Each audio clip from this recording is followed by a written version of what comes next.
अब नेक्स्ट हमारे पास है कि हम चेक करें कि हमारे पास कितने टोटल एटीपी एक ग्लूकोज के मॉलिक्यूल को तोड़ने के नतीजे में हासिल हुए हैं। तो इस तरह से कुछ एनर्जी फ्लो चार्ट बनेगा। हम आपको दिखाते हैं कि एनर्जी बजट ऑफ रेस्पिरेशन क्या है। जब ग्लूकोज का एक मॉलिक्यूल पायरुविक एसिड के दो मॉलिक्यूल्स में टूटा था तो 2 एटीपी हासिल हुए थे। हासिल तो 4 एटीपी हुए थे, लेकिन 2 एटीपी मैंने आपको बताया था कि 2 एटीपी इस्तेमाल हो गए थे। लिहाजा नेट जो प्रॉफिट हुई हमारे पास एनर्जी रेस्पिरेशन के नतीजे में तो वो 2 एटीपी थी जब एक ग्लूकोज ग्लाइकोलाइसिस करके पायरुविक एसिड में टूट गया। अब पायरुविक एसिड से आगे जब एसिटाइल कोएंजाइम ए तक बनने का प्रोसेस हुआ तो 2 NADH हासिल हुए और इस नतीजे में जो NADH हासिल होते हैं उनके पास एक NADH के पास 2 एटीपी मौजूद होंगे। हालांकि एक NADH के पास 3 होंगे, लेकिन एक एटीपी वो सर्व कर देगा अपने आप को माइटोकॉन्ड्रिया के मैट्रिक्स में दाखिल करवाने के लिए। लिहाजा हमारे पास तो टोटल 4 ही एटीपी हासिल हुए इन 2 NADH से। अब उसके बाद जब एसिटाइल कोएंजाइम ए अगला प्रोसेस यानी क्रेब्स साइकिल में एंटर हो गया, एंटर होने के बाद जो नेट एटीपी आए वो 2 आए। क्रेब्स साइकिल के नतीजे में 6 NADH हासिल हुए। 6 NADH के पास 18 एटीपी टोटल थे, क्योंकि 6 जरूर 3 करेंगे। एक NADH के पास कितने एटीपी होंगे? 3 एटीपी होंगे। और 2 FADH2 हासिल हुए और एक FADH2 के पास 2 एटीपी थे। लिहाजा 2 हासिल हुए तो 2 + 2 4 एटीपी। अब अगर हम इन सब को कैलकुलेट करें 2 4 एटीपी 2 एटीपी 18 एटीपी 4 एटीपी तो ये हमारे पास 36 एटीपी बन जाते हैं। हम इस तरह कह सकते हैं कि टोटल 38 एटीपी हासिल होते हैं, लेकिन 2 एटीपी हमने जब ग्लूकोज को पायरुविक एसिड में कन्वर्ट किया उस सूरत में हमने 2 एटीपी इस्तेमाल कर लिए। उसके नतीजे में हमारे पास टोटल 2 ही एटीपी बचे, जो कि मैंने कुल मिज़ानिया करने के लिए यहाँ पे लिख दिए हैं। एक दफा दोबारा बताऊंगा, ग्लूकोज जब पायरुविक एसिड में टूटा 4 एटीपी हासिल हुए, लेकिन 2 लग गए, लिहाजा 2 एटीपी हमारे पास बच गए। उसके बाद जब pyruvic acid acetyl coenzyme A में कन्वर्ट हुआ तो 2 NADH बनने की सूरत में 4 एटीपी हासिल हुए। फिर जब एसिटाइल कोएंजाइम ए अपने अगले प्रोसेस क्रेब्स साइकिल में दाखिल हो गया, दाखिल होने के बाद 2 एटीपी साफ साफ वाज़ेह तौर पर बन गए। 6 NADH बने जो कि चेक की सूरत में होंगे, जिनको इलेक्ट्रॉन ट्रांसपोर्ट चेन से गुजारा जाएगा, फिर ये कैश होंगे। 18 एटीपी हासिल हुए, फिर 2 FADH2 हासिल हुए और 2 FADH2 के कुल मिला के 4 एटीपी हासिल हुए जब हमने उनको इलेक्ट्रॉन ट्रांसपोर्ट चेन के जरिए कैश करवाया। तो टोटल हमारे पास 36 एटीपी हासिल हो गए। अब मैं आपको बताऊंगा कि ये एटीपी हम कहां पे इस्तेमाल कर सकते हैं, किस प्रोसेस में ऑक्सीजन की जरूरत है, कौन सा प्रोसेस किस जगह पे होगा।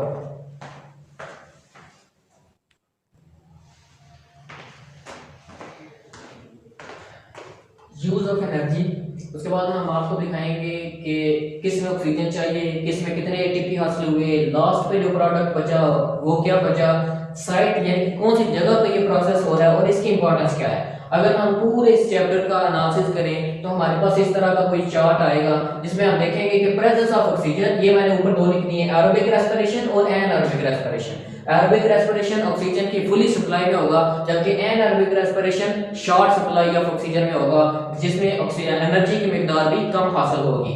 Presence of oxygen in aerobic respiration definitely चाहिए, अगर नहीं होगी तो फिर तो एनारोबिक रेस्पिरेशन हो जाएगा।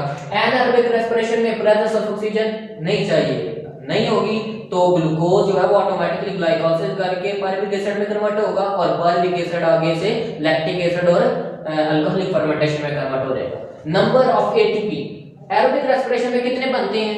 बनते तो 38 हैं, लेकिन 2 क्योंकि इस्तेमाल हो गए इसलिए हम लिखेंगे 36। नेट गेन हमारे पास एटीपी आएगा, जबकि एनारोबिक रेस्पिरेशन में हमारे पास सिर्फ 2 एटीपी बनेंगे, सिर्फ 2 ही एटीपी जो कि एनर्जी को इस कदर मिकदार देंगे कि लाइफ सस्टेन रह सके, मसल कोलैप्स ना करे।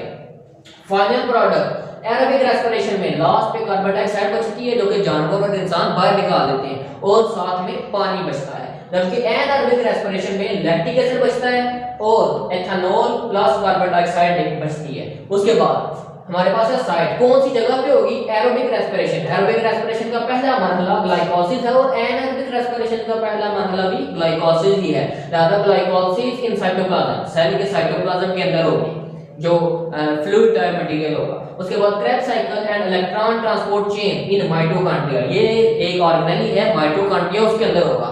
जबकि जो एनारोबिक रेस्पिरेशन है वो सिर्फ ग्लाइकोलाइसिस की हद तक मुश्तमिल है, लिहाजा इन साइटोप्लाज्म सिर्फ सेल के साइटोप्लाज्म में ही होगा।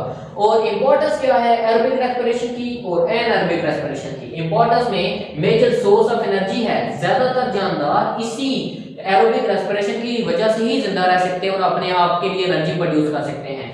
जबकि एनारोबिक रेस्पिरेशन की क्या इंपॉर्टेंस हो सकती है? Source of energy for anaerobic organism, ऐसे जानदार जो कि एंशिएंट लाइफ से आ रहे हैं, वो जो पुरानी जिंदगी हमारी थी जहां पर ऑक्सीजन की मिकदार कम थी, वो एनारोबिक रेस्पिरेशन करते थे, वो लाइफ अभी भी मौजूद है, उनके लिए ये एनर्जी का सोर्स है। कौन सी चीज? Anaerobic respiration. Source of energy for aerobic respiration, sorry aerobic organisms. जैसा कि हम जब ज्यादा वर्जिश करते हैं, ऑक्सीजन की सप्लाई कम लेके जाते हैं अंदर, तो फिर भी तो एनर्जी चाहिए, वो ग्लूकोज एनारोबिक रेस्पिरेशन करता है और हमें एनर्जी देता है।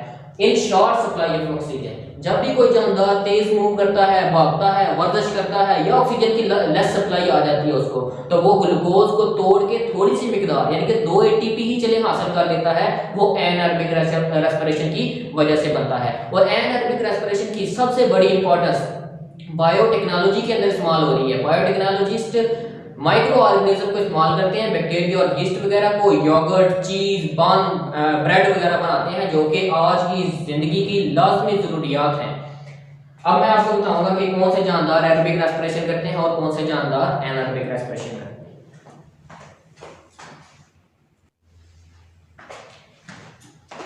अब लास्ट पे हमारे पास सारे चैप्टर का हमारे पास खुलासा कुछ इस तरह से है। पहले मैंने यहाँ पे लिख दिया कैरेक्टरिस्टिक के कौन सी खसूसियात या कौन सी जगह पे होंगी, कौन किस टाइम पे होंगी, कौन से जानदार करेंगे, फोटोसिंथेसिस कौन से जानदार करेंगे, कहाँ होंगे वगैरह वगैरह, और रेस्पिरेशन कौन से जानदार करेंगे। सबसे पहले नंबर पे कैरेक्टरिस्टिक में मैंने लिखा टाइप ऑफ मेटाबॉलिज्म।